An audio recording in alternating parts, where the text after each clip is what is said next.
Hi everyone, and welcome to today's German Hospital recap. As always, don't forget to subscribe so you don't miss any of our videos or recaps. Oh my goodness, this week is so good. So let's get right to it because I just can't keep it in anymore. Let's get right to it. At the Haunted Star, Olivia comes into the Haunted Star and sees Lulu's there.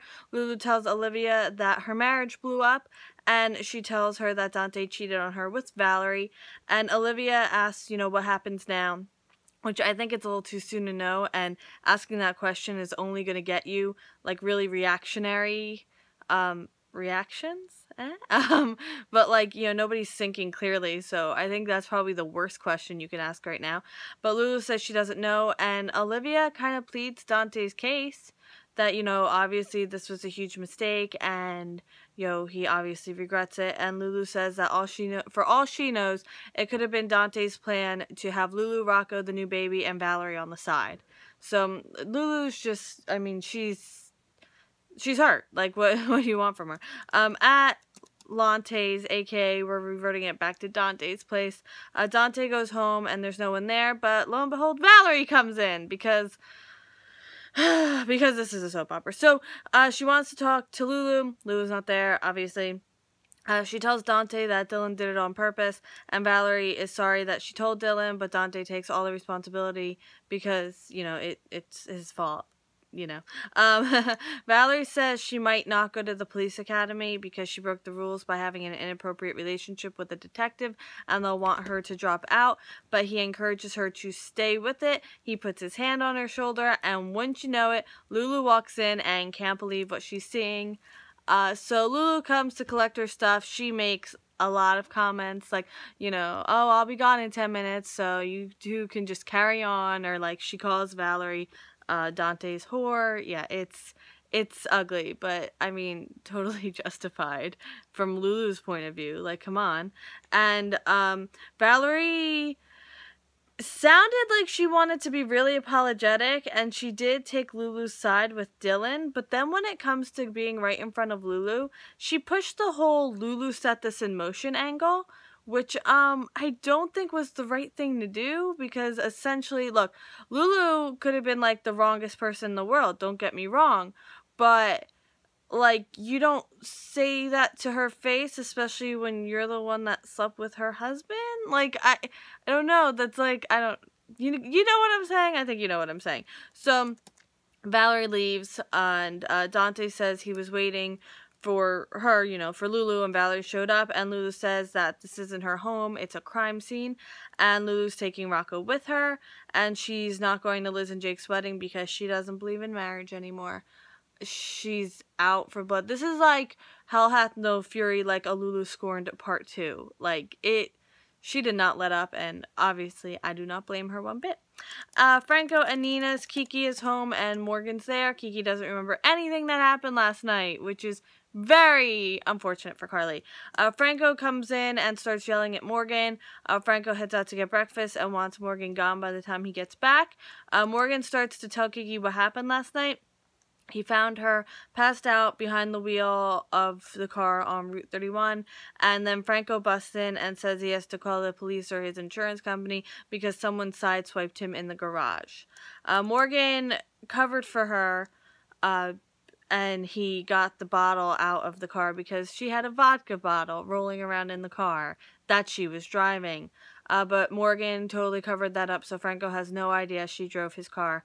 And Franco, after Kiki leaves the room, Franco grabs Morgan and says that he and Ava ruined Kiki's life and he doesn't get to hang around to ease his conscience. At the hospital, Michael visits Sunny. Carly hasn't been at the hospital yet, which is kind of weird, like, for both of them. Michael tries calling her. She doesn't pick up. Sabrina is like, she's probably running errands for the wedding. Yeah, or that's ironic to have Sabrina say that line, judging that she was in a car accident last year. Anyway, so Sabrina leaves for Liz's. Michael tells Sunny that he did propose to Sabrina, but one second. So Michael tells Sunny that he did propose to Sabrina, and she said no, then he tells Sonny that, you know, everything that happened, that, like, you know, they haven't been dating that long, this, that, and the other thing. Sonny says he doesn't buy it, and he thinks that it's because of him that Sabrina turned Michael down, and Michael's like, no, it's not. It's not that at all. Olivia comes busting in, and she tells them Dante cheated on Lulu, and it all came out last night very publicly. Sonny tells Olivia that Dante told him yesterday, and that, you know, he said that he should tell Lulu, and Olivia thinks Dante shouldn't have told Lulu. She's worried that this is it for Dante and Lulu. And I guess it shouldn't surprise me that she was on team, let's let the lie be out there and not do anything about it, and just, I don't know. Yeah, anyway, at Liz's place, Jason leaves her this adorable letter and in her bed, and Jake is spending time with the three boys planning a surprise for her. And the bridal party arrives. Jake checks his phone. He gets Carly's voicemail about needing to talk to him. So there's talk about how so when Jake is upstairs, like, getting ready to leave, it's Sabrina, Felix, Epiphany, and Elizabeth, and they're talking about how there's men out there that, you know, would raise someone else's child like their own, and that, you know, I don't know, that not all men would go running in the other direction, and I think Sabrina's kind of taking it to heart. And then Jake heads out and calls Carly. There's no answer. That's, you know, she's trying to answer, but she's stuck in the car, basically. Back to the hospital. Jake goes to the hospital to look for Carly. He tells Michael that, and Michael's like, well, she's not here, and maybe she's at home. And Jake's like, yeah, I was just there. She hasn't been there since yesterday. And he tells him about the voicemail, and Michael's like, yeah, I have no idea what she wants to talk to you about. And the roadside, oh, Carly. So Carly is still in the wrecked car. She's stuck, and she cannot reach her phone. She cuts herself out of the seatbelt and gets her phone, but that's after she missed the call from Jake. And then she climbs into the passenger seat, and I was like, I've done that, because I had a car kerfuffle a few years back, and I was, well, anyway, I'll tell you at the end, so if you care about the story, just hang around to the end. End scene. Valerie thinks about her time with Dante, and she's crying because she still has feelings for him, but you know what? Even if she does, he's never going to want to be with her, because that would just, well, first of all, he loves Lulu, but let's say Lulu, like, there's a divorce, and she, like, won't take him back in a million years, right? Well, he can never be with Valerie, because that would just prove Lulu right, that he always wanted to be with her, so I feel like he wouldn't do that. And Sonny texts Dante that he loves him, and it's just, like, really sweet, okay? Dante gives Lulu the photos of them. So there's, like, the picture frame of the three photos, like, their wedding photos, Rocco, and I guess them with Rocco. And Rocco's bear, and she only takes the bear, and she puts the pictures in the frame, and she puts him, like, on the counter. And Carly calls Jake, and he answers, and then the episode ends.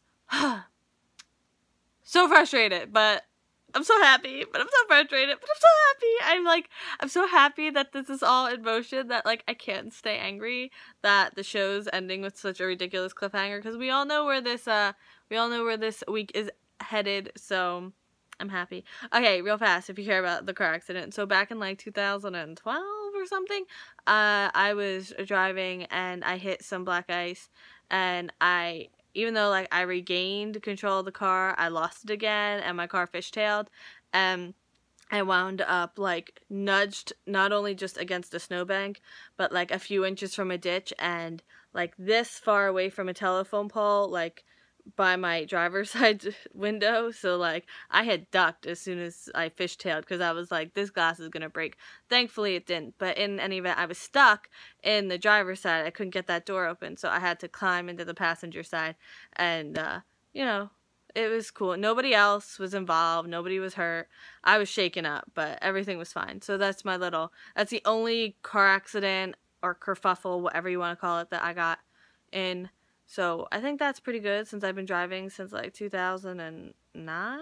Oh, I do not even know. It has been a long time. But in any event, I will see you tomorrow. It's going to be Thursday, which means it's Wednesday for Friday. I will see you then for more Drama Hospital. I hope you have a great day, and I hope you've had a great day so far, and I hope everything is just sunshine and rainbows. Bye.